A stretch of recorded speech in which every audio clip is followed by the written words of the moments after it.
नमस्कार दोस्तों, स्वागत है आपका हमारे चैनल डीप सीक्रेट्स में। दोस्तों, आज हम जानेंगे माता वैष्णो देवी से जुड़े कुछ ऐसे रहस्य जो शायद ही आपको पता हो। शुरू करने से पहले आप हमारे चैनल को सब्सक्राइब कर सकते हैं और घंटी दबाकर नोटिफिकेशन पा सकते हैं, जिससे आप हमसे जुड़कर ऐसे ही देश विदेशों के रहस्य को जान पाएं। चलिए दोस्तों, शुरू करते हैं। माता वैष्णो देवी जगत जननी जगत तारिणी। माता के दर्शन मात्र से ही सारे भक्तों के दुख, कष्ट, पाप सब कट जाते हैं। माता के दरबार में झोली फैलाने वाले को माता कभी खाली हाथ नहीं जाने देती। आपने भी जरूर माता वैष्णो देवी के मंदिर में अपनी हाजिरी लगाई होगी, दर्शन किए होंगे। चलिए आज हम आपको 10 ऐसे रहस्य बताते हैं जो माता वैष्णो देवी से जुड़े हैं। वैष्णो देवी का जन्म। हिंदू महाकाय के अनुसार मां वैष्णो देवी ने भारत के दक्षिण में रत्नाकर सागर के घर रामेश्वर तट पर जन्म लिया था। उनके माता पिता लंबे समय से निसंतान थे। उसी प्रांत माता वैष्णो देवी ने रत्नाकर सागर के घर में जन्म लिया। देवी के जन्म से एक रात पहले रत्नाकर सागर ने वचन लिया था कि बालिका जो भी चाहे उसकी इच्छा के रास्ते में वे कभी नहीं आएंगे। मां वैष्णो देवी को बचपन में त्रिकुटा नाम से बुलाया जाता था। बाद में विष्णु के वंश से जन्म लेने के कारण वे वैष्णवी कहलाईं।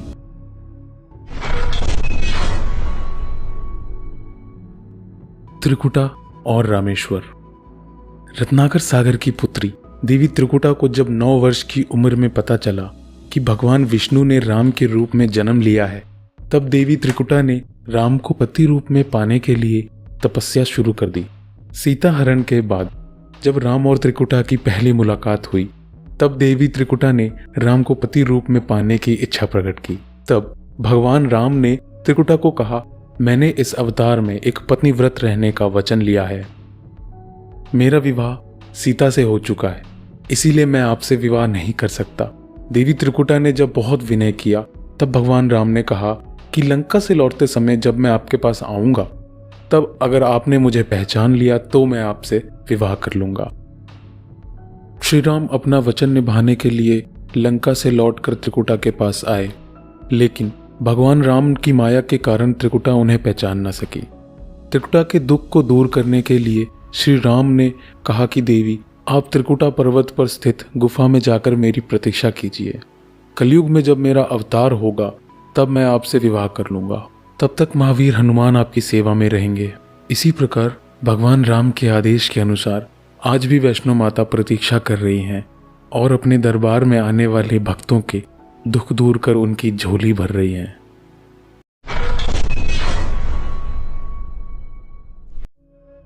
वैष्णो देवी मंदिर का निर्माण। ऐसा कहा जाता है कि वैष्णो देवी माता मंदिर का निर्माण लगभग 700 साल पहले ब्राह्मण पुजारी पंडित श्रीधर द्वारा किया गया था। वे बहुत ज्यादा गरीब थे। उनके मन में माता वैष्णो देवी के लिए बहुत ज्यादा भक्ति थी। ऐसा कहा जाता है कि उन्हें एक दिन सपने में माता वैष्णो दिखी और कहा कि उनके लिए भंडारा कराएं। माता वैष्णो को समर्पित इस भंडारे के लिए पंडित श्रीधर ने सभी को भंडारे का न्योता भी दे दिया। इस भंडारे को कराने के लिए लोगों ने मदद भी की, लेकिन वो मदद काफी नहीं थी। भंडारे के दिन नजदीक थे और पंडित श्रीधर ये सोच रहे थे कि इतने कम सामान में भंडारा कैसे हो पाएगा। इस चिंता में ब्राह्मण रात भर सो भी नहीं पा रहे थे। ऐसे में उन्हें बस देवी मां के चमत्कार की उम्मीद थी। भंडारे के दिन बुलाए गए सभी लोग ब्राह्मण की छोटी सी कुटिया में बैठ गए और इसके बाद भी कुटिया में काफी जगह बची हुई थी। इसके बाद ब्राह्मण ने सोचा कि वो इन सबको कैसे भोजन करा पाएगा। उसी वक्त ब्राह्मण ने एक लड़की को बाहर से आते देखा जिसका नाम वैष्णवी था। भंडारे के बाद जब ब्राह्मण ने कन्या रूप में आई माता वैष्णवी से मिलना चाहा, तब वो गायब हो चुकी थी। जब कुछ दिन बाद ब्राह्मण को वैष्णवी कन्या का सपना आया, उसमें स्पष्ट हुआ कि वह मां वैष्णो देवी थी। कन्या के रूप में आई माता वैष्णो ने ब्राह्मण को सनसनी गुफा के बारे में बताया। इसके बाद ब्राह्मण श्रीधर मां की गुफा की तलाश में निकल पड़े और उन्हें ये गुफा मिली। तब उन्होंने ये तय कर लिया कि वह अपना सारा जीवन मां की सेवा करेंगे और इसी तरह ब्राह्मण श्रीधर द्वारा मां वैष्णो देवी मंदिर का निर्माण हुआ।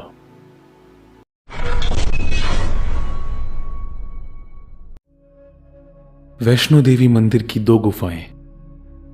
वैष्णो देवी के मंदिर में एक नहीं बल्कि 2 गुफाएं स्थित हैं, जिसमें से एक गुफा को हम सभी गर्भजून के नाम से जानते हैं, जो त्रिकुटी पर्वत पर स्थित है। उसकी ऊंचाई लगभग 1200 फीट है। ये गुफा अर्धकुंवारी के पास है, जहां मां वैष्णो देवी ने 9 महीने कठोर तपस्या की थी। इस मंदिर की एक और दूसरी गुफा है जो कि भवन के पास स्थित है। इसमें 3 पिंडियों का वास है। ये पिंडियां देवी सरस्वती, लक्ष्मी, काली की हैं। लेकिन माता वैष्णो देवी की यहाँ कोई पिंडी नहीं है। माता वैष्णो देवी यहाँ अदृश्य रूप में मौजूद है। फिर भी ये स्थान वैष्णो देवी तीर्थ कहलाता है। इस गुफा में पवित्र गंगा जल निकलता रहता है। माना जाता है यहाँ कई प्रकार के चमत्कार भी देखने को मिलते हैं। गुफा में भैरव का रहस्य। माता वैष्णो देवी मंदिर में भैरव का शरीर रखा गया है। मां वैष्णो देवी ने भैरव को त्रिशूल से मारा था, जिससे उसका सर उड़कर त्रिकुट पर्वत पर भैरव घाटी में चला गया था, जिसके कारण वहां भैरव मंदिर का निर्माण हुआ था। और तभी से भैरव का शरीर माता वैष्णो देवी के मंदिर में है। कहा जाता है कि अपने वध के बाद भैरव को अपनी भूल का पश्चाताप हुआ और उसने मां से क्षमा की भीख मांगी। माता वैष्णो देवी जानती थी कि उन पर हमला करने के पीछे भैरव की प्रमुख मंशा मोक्ष प्राप्त करने की थी। उन्होंने ना भैरव को पुनर्जन्म के चक्कर से मुक्ति प्रदान की और उसे वरदान देते हुए ये कहा कि मेरे दर्शन तब तक पूरे नहीं होंगे जब तक भक्त मेरे बाद तुम्हारे दर्शन नहीं करेगा। उसी मान्यता के अनुसार आज भी भक्त माता वैष्णो देवी के दर्शन के बाद करीब 2.25 किलोमीटर की चढ़ाई करके भैरव के दर्शन करने जाते हैं। तो दोस्तों, आप भी जब माता वैष्णो देवी के दर्शन करने जाएं तो भैरव के दर्शन जरूर करें। महाभारत के युद्ध से पहले माता वैष्णो देवी की पूजा। महाभारत जो पांडवों और कुरुक्षेत्र युद्ध का विवरण देता है, जिसमें वैष्णो देवी की पूजा का उल्लेख है। कहा जाता है कि कुरुक्षेत्र युद्ध से पहले कृष्ण की सलाह से देवी की पूजा की थी। उनकी भक्ति से प्रसन्न होकर देवी मां वैष्णो देवी के रूप में उनके सामने प्रकट हुई। जब देवी प्रकट हुई तो अर्जुन ने एक स्तोत्र के साथ उनकी स्तुति करना शुरू कर दिया। आमतौर पर माना जाता है कि पांडवों ने सबसे पहले कोल कंडोली और भवन में देवी मां के प्रति श्रद्धा और कृतज्ञता में मंदिर का निर्माण किया था। एक पहाड़ पर त्रिकुटा पर्वत से सटे और पवित्र गुफा की ओर मुख किए हुए 5 पत्थर की संरचनाएं हैं, जिन्हें 5 पांडवों के रोग प्रतीक माना जाता है।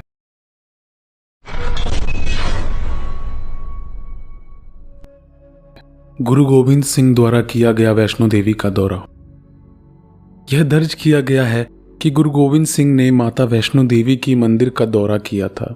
जब वे पूरा मंडल की यात्रा कर रहे थे, यह देवी मां के मंदिर में जाने वाले किसी ऐतिहासिक व्यक्ति का सबसे पहला अभिलेख था। और यह भी माना जाता है कि स्वामी विवेकानंद जैसे कई प्रमुख संतों ने मंदिर का दौरा किया है।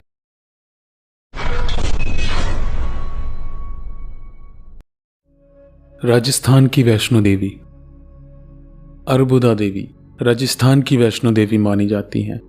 मां कात्यायनी का है रूप उनका।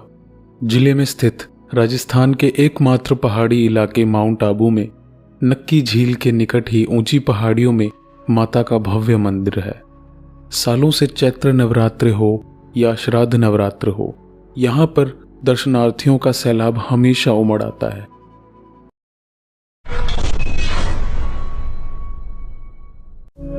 माता वैष्णो देवी मंदिर का रास्ता। बताया जाता है कि माता के दर्शन के लिए जिस रास्ते का इस्तेमाल किया जाता है वह असल में एक प्राकृतिक रास्ता नहीं है, बल्कि यहाँ आने वाले श्रद्धालुओं की बढ़ती संख्या देखते हुए 1977 में इस रास्ते का निर्माण करवाया गया था।